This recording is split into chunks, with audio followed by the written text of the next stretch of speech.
ragaa waliin isitti fidaan.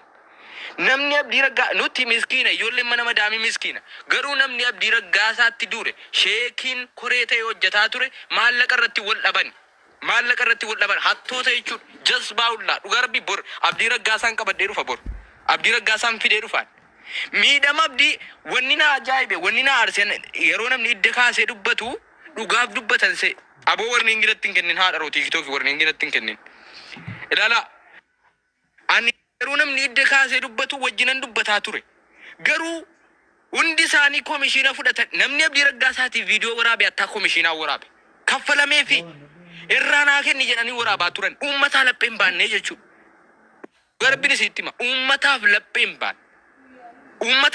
baanne jala dhaabbadhaa isin dhugaa waliin duuna anuu nan dogoggore abdii raggaa isaa irratti wantoota garaagaraa maxxansaan ture sababnan nan dogoggore jedhuuf uummanni kun uummataa laphee hin baanne isiniif laphee hin baanne isiniif miti ofiif biddeena isaanii dhaban ofiif nuu kaffalamuu dhaban isinii gara miti nuu kaffalamuu dhabeef abdiitti dubbii kaasan malee uummataaf laphee hin baanne uummataaf miti jechuudha irra geenyerra waan ta'eef anaa kaffalamuu dhabee abaluu namni abdii raggaa isaati hattaa viidiyoo waraabe komishiina gaafataa ture jechuudha. Nutu ani akka miskiina akka keessanii ani takkaa bizinesaan komishiiniidhaan waa hojjedhee waan hin beekneef namni dhugaadhaaf idda kaasee dubbatan se'an asli qofarra hin geenye maleen fayyaan namaa komishiina irratti wal dhaban maallaqa hirannaa irratti anaan nan ga'u kumni ammanni sheekicha funaanaa jiru isaa harka maallaqa abdii raggaasaatu jira harkaa fuudhaa galchaa deemaati sheeka wayika funaanaa jiru maallaqa abdii raggaasaatu harka jira garee hidhattee warni abdii raggaasaatti duulaa jirtu hundi maallaqa irratti wal dhabdee jechuudha osoo uummataa laphee baattetti ta'e komishiina keessaa bilisa taata jechuudha ofii keetii komishiina nurraa sassaabbattee maallaqa keenya fudhattee kaatee haqa nuu baaftaa jechuudha tikikilaa idallee sirrii miti jechuudha.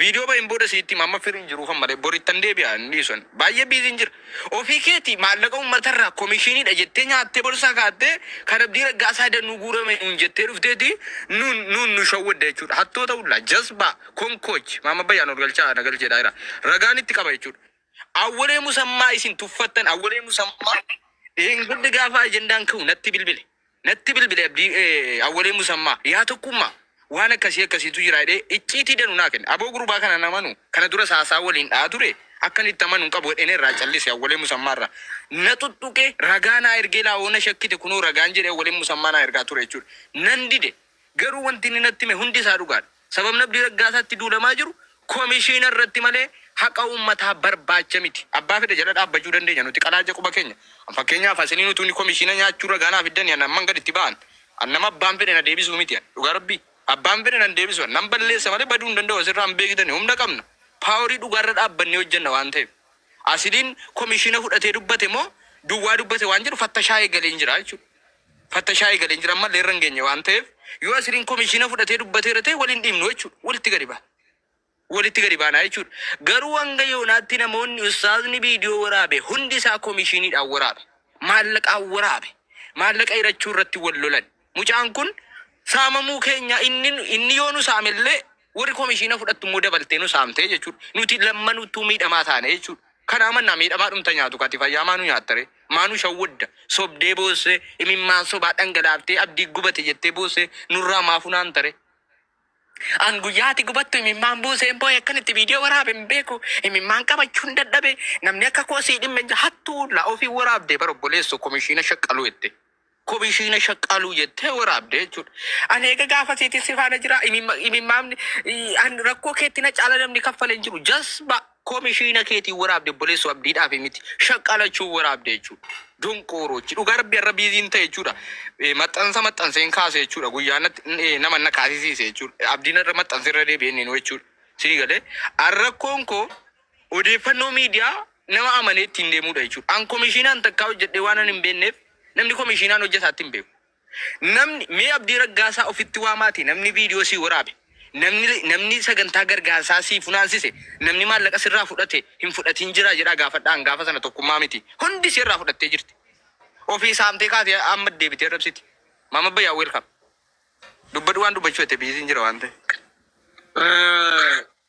abdii raggaasaa qofaa miti warroota maqaan ustaazaa hogga gargaarsa masgiida ijaarsa wantaa tanilleen bar maallaqa fudhatanii har'a warri halkan Allahu Akbar itti bulatu wayi sanqabaaf jabbuleessa. Cukki namaaf sagalee ta'u hundi bizineesa qaba. Maallaqa qaba jechuudha. Lammaffaa Haydar Abdii bilisummaadhaan namaatti amanuu dide malee namaatti jechuun yaa'u namni yeroo jalqabaatiif Abdii Raggaasaadhaan maallaqa irraa fudhatee kasilaa miiliyoona tokko fudhatu qabu. Dorgamanii saaxilamee gabbee Abdii gartee Raggaasaadhaan saaxilee jechuudha.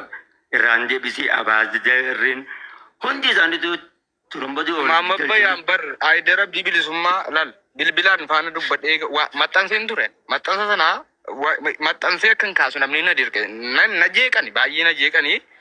Ani waan ani eenyuuf nu badhe maxxansa na jeeqan Abdii Raggaasaa natti ergee jennaan maxxanseen jalqaba.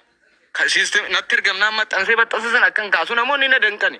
Hayi natu dogoggoraa jira jedhee maxxansa kiyya kaase feesbuukii irraa. Kaaseen sawwareen kaase jechuudha. Inni nuu fide maxxanse achumaan Haydar Abdii bilisummaa dubbiseeraan. Faana dubbadhee maallaqni kun maqaan kun kan eenyurra gale maaliif gale sababnoo akkam jedhee Haydar Abdii bilisummaa faana dubbadheera. Garuu wanni garaana gube Haydar Abdii bilisummaa caalaa fayyaan namaa komishiina fudhatee jira. Saamamee jira mucaanuu mataa isaatti. Mucaan karaa tokkoon nu haasamu malee karaa tokkoon saamame. Akkuma uummata bar birri miiliyoona 16 kana bar wajjin nu saamanii mar shiftaan wajjin nu saame. Shiftaan wajjin nu saame. Anarra biiziin jira malee likki itti machuudha sila. Biiziin jira. Borii Waalaikum salaam wa rahmatullah. Tokkummaa dhugaa rabbii dubbachuuf Abdii Raggaasaadhaa ni saamamee haqa dhabeetti fayyaa sallee dhabe. Dhugaa rabbii haqa dhabe koreen komishinii nurraa hidhate jettee wal ijaarte shiftaa ollaa mucaan naman qabu jettee jala dhaabban nama booda. Ragaa rabbii kana wayii si'a daba ofirrattiinidha. Ragaa maxxansin argeera bar natti ergamnaan utuu ni maxxansin sa'aatii 2 dura maxxanse waan ati irraa dubbataa turte. Amma kun akkanas wayii si'a daba barreeffama qaba. Barreeffama baankii qaba kaas mana baankii qaba kaas gaarii miti. Mul'atu warra irratti. Okay. Kunoo wanta sibiraana mul'ate kan mana baankii. Okay. Bara wanta kana bari kadir wannati jettu kuni jalqaba naaf ergame tun maxxanfamin dhageeffadhu.